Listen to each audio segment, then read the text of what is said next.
Hello there, it's Miles per hour, and a couple of things have been on my mind. First, what kind of character can surpass the hype of the hero, a character from a legendary legacy series like Dragon Quest, which is one of, if not the biggest game in Japan, and Banjo-Kazooie, a long requested character who finally made it in Smash due to the cooperation of a rival company who is now becoming a friend of Nintendo. Well, I thought about the Mii costume theory. Check the description for more details. Videos by Papa Geno's and Billy Bell 10K. I do think a Capcom character is very likely to be in this fighter pass. It seems like Capcom has the best representation in Ultimate with many spirits, a boss, tons of remixes, and of course 2 fighters and an Echo Fighter. So the second question is, who will be that character? I've thought of 7 new characters that could be in Smash. I'll be going through this list in order of least likely to most likely in my opinion. If I miss any one or you don't agree with this order, feel free to tell me. Now, let's get started. First on this list will be the seductive Scottish succubus, Morgan Ainsland, from Darkstalkers. You know, Morgan is like that really reliable friend who always shows up to things that you organize. Whether it be with Marvel, Tatsunoko, Namco, and Sega, Morgan will always be there. She could play like a much floatier Ryu or Ken, who would use button commands from her native game. Possibly like Bayonetta, she could be combo heavy as well.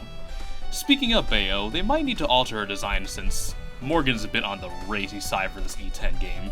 Maybe just cover the chesticles a bit. Anyways, why is she on the bottom of this list? Well, while she is a popular character in her own right, I don't see much fan demand for her in Smash Bros. At least. Well, I could be wrong, but I think Nintendo and Sakurai would choose a character who would potentially have a higher impact. Maybe next time, Morgan. Hopefully you can get a new game in your series. I do hope so. Next, I have Arthur, from the Ghosts and Goblins series. Anyone who has the pleasure of playing the NES game would all know how frustrating the game can be. This game has been burned in the memories of anyone who's played the NES Classic.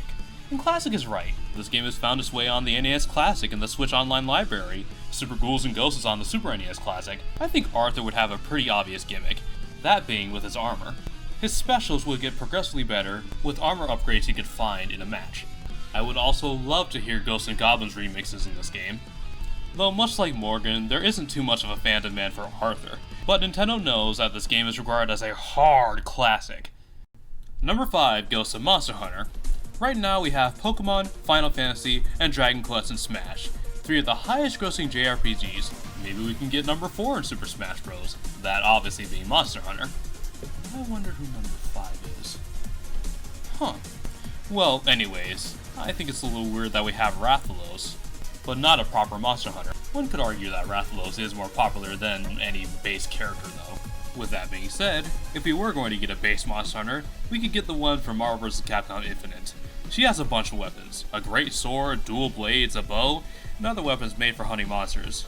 Her only problem seems to be that her contemporaries are just that much more popular. Here we have one of my favorite picks, the goddess Amaterasu from Okami. I think Ami would be an extremely unique character. For one thing, because she's a quadruped, the only other one of those we have is Ivysaur. She also has her ink-based abilities along with her control of the elements.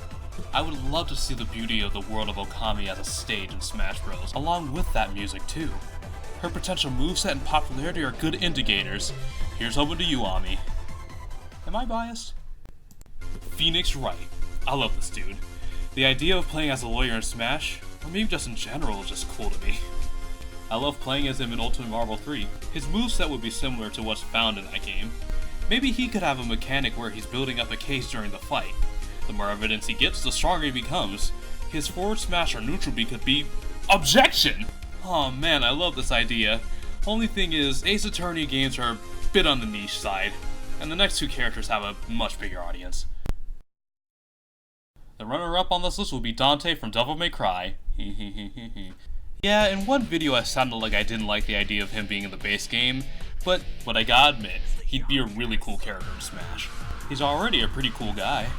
Devil May Cry is a combat-heavy game much like Bayonetta, so Dante would be very similar to her. He would use his sword Rebellion, his pistols Ebony and Ivory, and that awesome guitar of his. Yeah, he has a solid moveset gift-wrapped for him.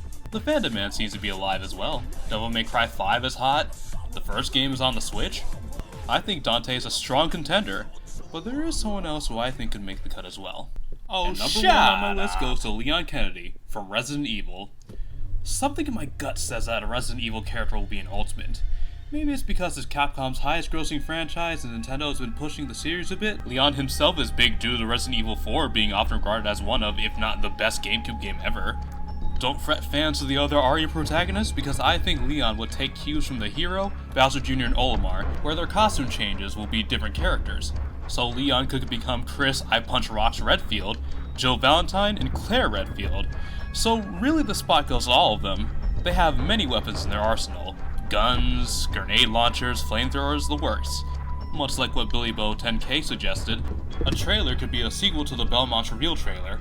Same mansion, Luigi could be alive, but he unfortunately runs into Nemesis. Oh, poor Luigi. Actually, Nemesis could be a stage hazard as well. In conclusion, I'd like to see all these characters, but the Resident Evil guys seem to be the most likely to me. Comment to tell me what you guys think, and make sure to like and subscribe as well. Until next time. Leon! Leon! Leon! Leon! Oh, shut up!